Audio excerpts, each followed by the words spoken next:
অঞ্চলৰ সুখাৰজাৰ ধৰ্মপুৰত খৰালি মাহত ব্ৰহ্মপুত্ৰৰ গৰাখহনীয়াৰ তাণ্ডৱ এক ভয়ংকৰ কালৰূপ ধাৰণ কৰিছে মহাবাহু ব্ৰহ্মপুত্ৰ নদী। প্ৰায় ৭০ ঘৰ মানুহে স্থানান্তৰিত হৈ বিভিন্ন ঠাইত যাব লগা হৈছে জীৱিকাৰ বাবে।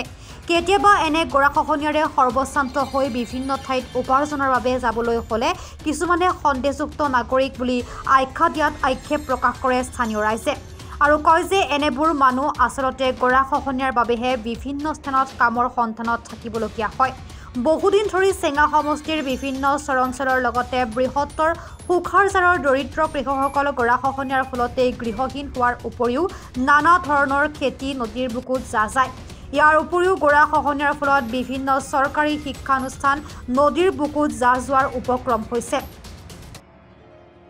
যেনে BSD হাইস্কুল, 772 নং সুখাৰজাৰ NC প্ৰাথমিক বিদ্যালয়, 78 নং সুখাৰজাৰ অংগনবাদী কেন্দ্ৰৰ উপৰিও এখন গ্ৰামীণ বিকাশ কেন্দ্ৰৰ CSPলৈ ভাবুকি আহিছে। গৰাখহনীয়া আমাৰ এই সুখাৰজাৰ বৰ্তমান চেঙা সমষ্টিৰ অন্তৰ্গত প্ৰায় ৩-৪ মাহ আগৰ পৰাই গৰাখহনীয়াই ইমান তাণ্ডৱ চলাই আছে। সেই তাণ্ডৱৰ ফলত আমাৰ মানুহৰ ঘৰ দুৱাৰ প্ৰায় ৬০-৭০ ঘৰমান পৰিয়ালে এই গৰাখহনীয়াৰ ফলত গৃহহীন হ'ল। তাৰ পাছতো আমাৰ কেইটামান অনুষ্ঠান আছে, চৰকাৰী অনুষ্ঠান। ৭72 নং সুখাৰজাৰ NC প্ৰাথমিক বিদ্যালয়, এটা অংগনবাদী কেন্দ্ৰ আছে, ৭৮ নং সুখাৰজাৰ অংগনবাদী কেন্দ্ৰ।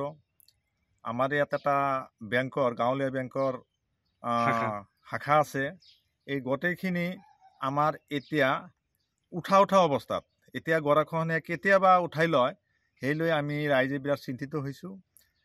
সেই বিষয়ে আমি এতিয়া চৰকাৰ তথা আমাৰ স্থানীয় যিসকল প্ৰতিনিধি আছে তেওঁলোকক আমি অনুৰোধ জনাইছোঁ যাতে তেওঁলোকে আমাৰ এই গৰাখহনীয়াৰ ফালৰ পৰা আমাৰ কিমানখিনি আমি হয়তো উপকৃত হ'ব পাৰোঁ, উদ্ধাৰ হ'ব পাৰোঁ, সেই বিষয়ে মই অনুৰোধ জনাইছোঁ। বৰ্তমান চৰকাৰক কি আহ্বান জনাব? মই চৰকাৰক অনুৰোধ জনাইছোঁ যাতে চৰকাৰৰ ফালৰ পৰা আমাৰ এই গৰাখহনীয়া কেনেকৈ আমি ৰোধ কৰিব পাৰোঁ সেই বিষয়ে আমি অনুৰোধ জনাইছোঁ। সমাগত হাইস্কুল শিক্ষান্ত পৰীক্ষাৰ লগতে বিভিন্ন শ্ৰেণীৰ শিক্ষাৰ্থীসকলৰ পৰীক্ষা আৰু এই অঞ্চলৰ গয়াই ঘৰ দুৱাৰ স্থানান্তৰিত কৰাৰ ফলতে শিক্ষাৰ্থীসকলে অসুবিধাৰ সন্মুখীন হ'ব লগা হৈছে।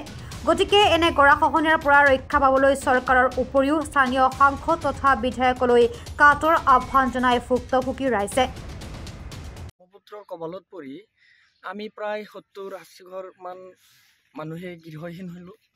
গতিকে আমি এইখিনি মানুহ আজি নদীৰ কবলত পৰি আমি ক'ত যাম, কি কৰিম, এইটো আমাৰ এটা হতাশাত আমি ভুগি আছোঁ।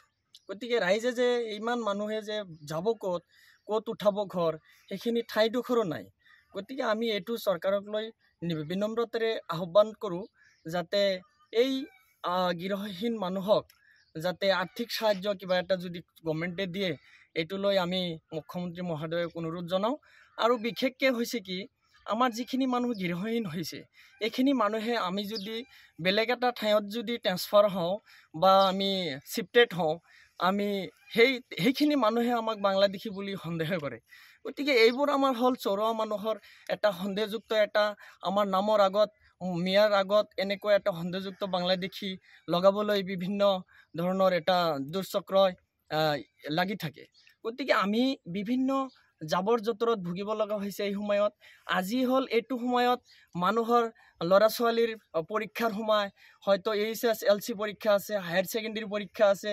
সেই সময়ত কেইবাটাও ঘৰৰ ল'ৰা ছোৱালী ইয়াতে নপৰা অৱস্থাত হৈ ঘৰখিনি ভাঙাৰ অৱস্থাত কেনেকৈ পঢ়িব, ক'ত পঢ়িব, থাকিবলৈ ঠাই নাই, ঘৰডোখৰ কেবৰা দি থাকিব লগা অৱস্থা হৈছে।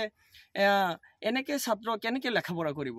এইটো লৈ আমি হিমন্ত বিশ্ব শৰ্মা মহোদয়ক আমি বিশেষ অনুৰোধ জনাওঁ যাতে আমাৰ এইখিনি মানুহক আৰ্থিক সাহায্যৰ বাবে কিবা এটা যদি আগবঢ়ায় আমি চৰকাৰক ধন্যবাদ জনাম। যিহেতুকে চৰকাৰৰ তৰফৰ পৰা ৰাইজৰ 3টা মৌলিক অধিকাৰ আছে আৰু সেই 3টাৰ মাজত খাদ্য, বস্ত্ৰ আৰু এইবোৰ বাসস্থান থাকে। গতিকে আমি বিনম্ৰতাৰে আমি মুখ্যমন্ত্ৰী ডাঙৰীয়াক অনুৰোধ জনাওঁ যাতে ইয়াতে আমাৰ জিলা প্ৰশাসনৰ দ্বাৰাই বা উপায়ুক্ত মহোদয়ৰ দ্বাৰাই যদি একটা তৎকালীন এটা তদন্ত যদি দিয়ে আমি সুখী হ'ম। কিয়নো চৰকাৰে দিলে বহুত কিবি দিব পাৰিব। আমাৰ ইয়াতে বম্বেটি দি যদি প্ৰডাকশ্যন দিয়ে আৰু যদি হয়তো জিঅ' বেকৰ দ্বাৰাও যদি আমি প্ৰটেকশ্যন পাওঁ, গতিকে আমি বহুত সকাহ পাম। নিশ্চিতভাৱে আমি সকাহ পাম। ইয়াতে ধৰক আকৌ এই পকী ৰাস্তা পালেগৈ আৰু ইয়াতে আমাৰ কেইবাটাও অনুষ্ঠান আছে য'ত আমি থিয় হৈ আছোঁ। এইটো ঘৰ ইয়াৰ পৰা হস্তান্তৰ 10 মান জেগা ঠাইলৈ হস্তান্তৰ কৰিছে। মানুহ ক'ত যাব? ঠাই নাই।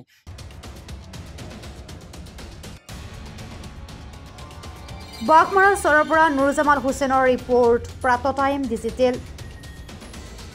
অসমৰ সংবাদ জগতখনৰ বাবে এক সুখবৰ। নৰূপ নহাজেৰে প্ৰায় 30 বছৰীয়া অভিজ্ঞতাপুষ্ট সাপ্তাহিক কবচ পুনৰ এবাৰ ৰাজ্যৰ মাজলৈ। স্বত্বাধিকাৰী প্ৰণীতা কলিতাৰ দ্বাৰা প্ৰকাশিত আৰু অমৰজ্যোতি প্ৰিণ্টাৰ্ছ, গুৱাহাটী কমাৰ্চ কলেজৰ বিপৰীত ফালে মুদ্ৰিত। আমাৰ ঠিকনা মুখ্য কাৰ্যালয় অসম ফৰেষ্ট স্কুল, হৰি মন্দিৰ পথ, গুৱাহাটী আৰু অস্থায়ী কাৰ্যালয় কলিতা মাৰ্কেট, বিজয়নগৰ, কামৰূপ, অসম।